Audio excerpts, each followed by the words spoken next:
So the next one is actually very clear. Coyote is off the ground. Coyote is a height above the ground. So the Coyote has potential energy. Okay. But Roadrunner is on the ground, so zero potential energy. So Coyote has potential energy. Roadrunner has zero potential energy. Okay. So now let's look at this one. If you look carefully, you might say, well, Coyote is above the ground because he's about to fall into the canyon like he always does. So he has potential energy. He's some height above the ground. Now, notice this though, Roadrunner is at the same height as the Coyote. And we could actually argue that even though he's on the ground, this is actually a cliff, and the cliff is a height above some other point. So we could actually make a case that the Roadrunner also has potential energy because it is above a lower point on the ground. We could also make the case that the Roadrunner has zero potential energy because he is standing on the ground. So I would accept either one, but you would have to argue and explain that. You would have to explain why you're saying what you're saying, okay? And we'll talk about this some more in just a second. Notice what I did not mention. I did not talk about the motion of the objects because that is kinetic energy, and that is next week. Next week, we will be talking about kinetic energy. I did not talk about the work being done or not being done.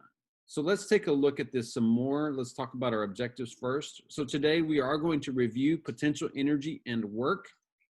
I've seen a lot of answers saying they're the same thing, and they are not the same thing, but they are strongly, strongly related, okay? So they are not the same thing, but they are closely related to each other, okay? We'll talk about that some more.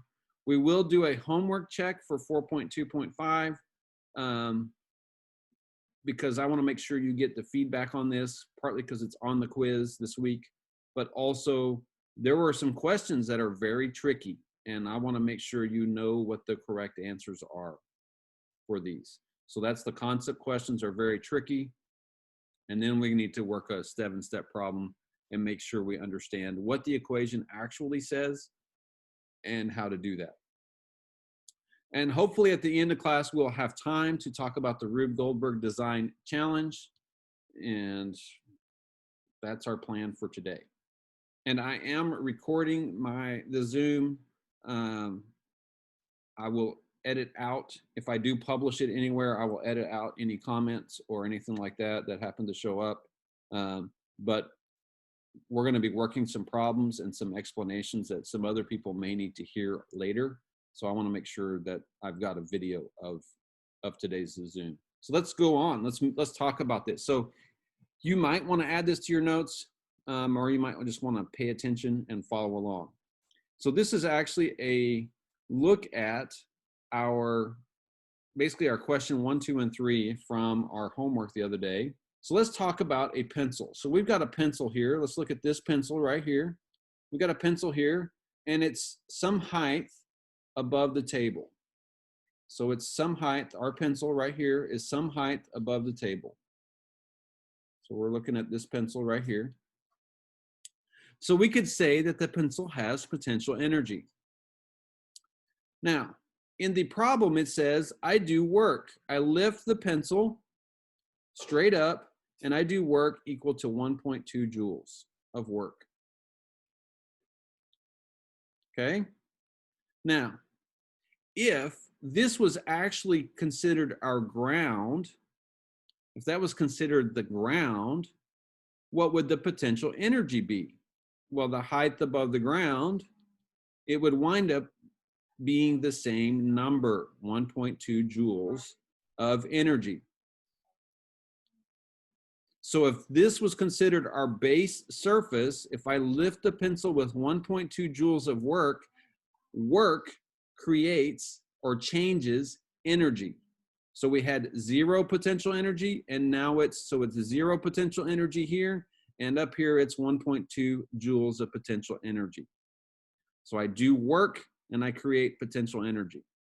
Now, that's what your homework was actually asking for. If I did 1.2 joules of work, then I must have at least 1.2 joules of energy. Now there's a problem with that, because if the pencil is actually on the table and I lift it this height, what's the actual potential energy? Well, the actual potential energy is all the way down to whatever we consider the ground is. So it would be 1.2 plus whatever is down here. Now, when I normally teach class, when we're in person, my classroom is on the second floor of the school building. So we could actually argue that our floor in our classroom is not the floor. We could argue that there's the first story of the building, and we could go all the way down to the ground, okay? So in physics, we can often decide where are we going to measure from, and that's called a reference point. And sometimes we're gonna choose the tabletop because it makes the math easy. If I choose the tabletop, well, how much potential energy do I have? 1.2. I don't have to do any more math. It's done, it's figured out, finished, okay? But I'm gonna drop the pencil onto the floor. I'm gonna lift it up off the table and then move it over to the floor and drop it to the floor. Now it has this whole amount of potential energy, okay? Now, you need to know that, but you also need to realize that on the test, this is the level that we're going to be asking you on the test.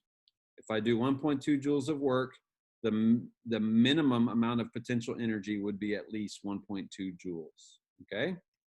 You will see that again on your quiz. Okay, now the next question can be kind of tricky, is we take our pencil and we're going to roll it across the table. We're going to roll it across the table.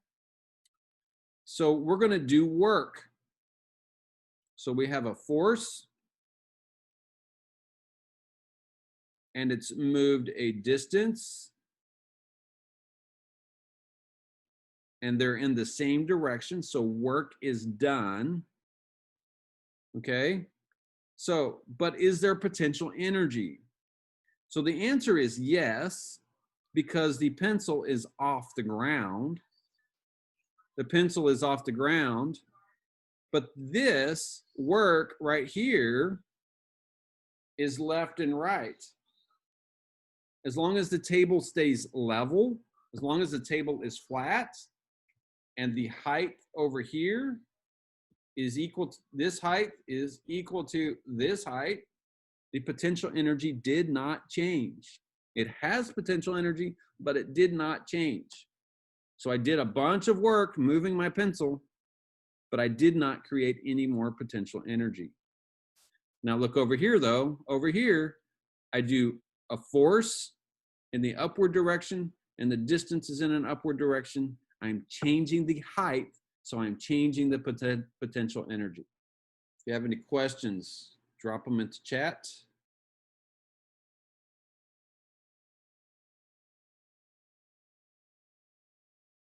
Absolutely. Because gravity, because it is not on the ground. So, and that's why I want to bring this up, because if we use this example where we're just lifting it up here and we're calling it 1.2 joules, 1.2 joules, it gets confusing because we're kind of changing the example when we look over here, okay? So in reality, you know, the potential energy is considers the total height above the ground. In other words, what is its potential to fall to the ground? Okay, so, and this gets tricky because sometimes you can overthink it more than what I want you to, and you're actually not wrong, but you're just overthinking it. But yeah, so I'm going to keep talking and confuse you more, so I will stop. So we could actually do the math if we plugged in the numbers, and let's say this was 10 joules of potential energy. Okay, MGH. We calculated that because it's above the ground. As long as the table is level and the height does not change, this is also 10 joules of potential energy. Okay, now we lift the pencil up we change the height. So now it would have 10 plus the 1.2 joules of work that we did, for a total of 11.2 joules of potential energy. But that's counting from the ground. On your test, we're going to assume that we had the pencil on the ground and you lift it 1.2 joules. How much potential energy does it have? 1.2 joules.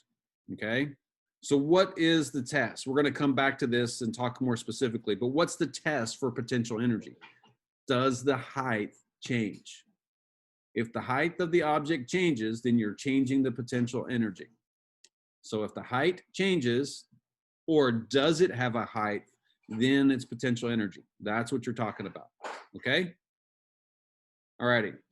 If you still have a question, we can come back to this later, but let's go ahead and take a look at the next thing.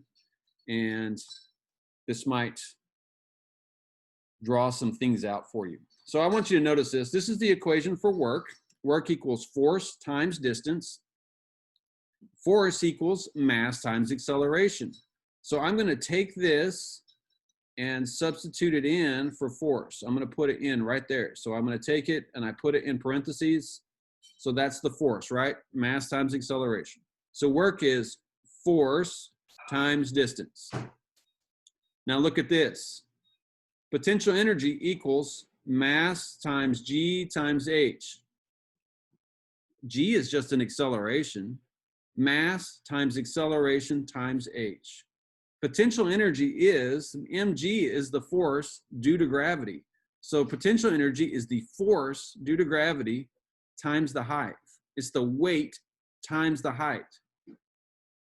Work and potential energy have the same equation. Mathematically, the equations are exactly the same. Okay? It's like mind blown, mind explodes, okay? So the equations are exactly the same in form, at least. However, they are not the same thing. The equations are the same, but they are not the same thing. Because work, I can do work this way and have zero change in potential energy, okay?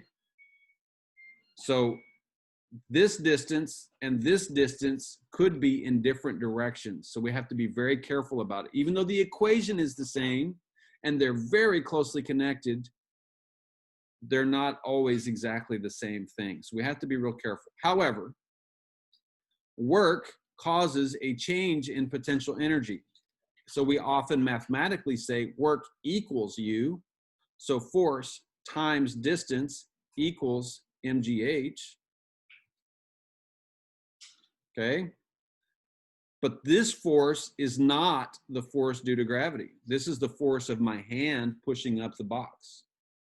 Okay? So my hand is pushing more than gravity is, otherwise the box wouldn't lift. Okay? So force due to gravity, but then I got the force of my push. Okay? So you have to be careful. We can set them equal and we can solve for missing components, but be real careful about what you're doing. Okay. That gets confusing, I know. Here's what I want you to re-stress it. Mathematically, they are the same thing, but they are different things. Work is acting now. So if I'm pushing a box over a distance, I am doing work.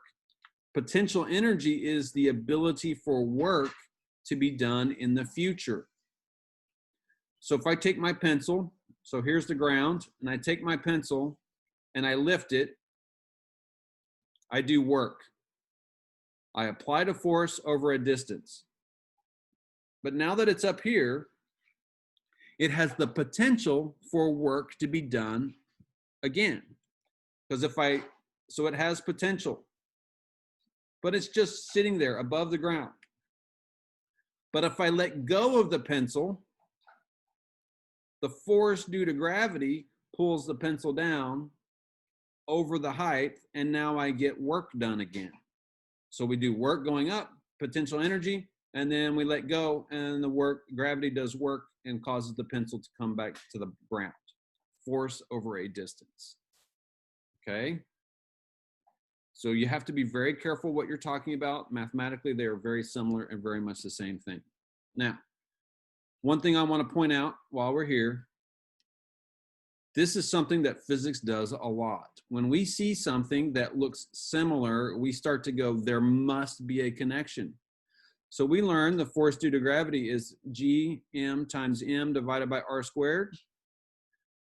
At the end of this year, we're going to learn the force, the electric force is equal to K Q times Q divided by r squared. Very different things, very different equations. But when physicists go, those look like the same equation, there must be a connection. And now we start coming up with things like string theory, okay? And if you ever can figure out what those two connections are, you will win the Nobel Prize in Physics, because we have not figured out the connection yet, okay? These are not the only equations with this format, and we have connected them to this, but gravity still remains outside the connection. So we're trying to figure that out. All righty. But it's all because we see equations that look the same. There must be a connection, and there is.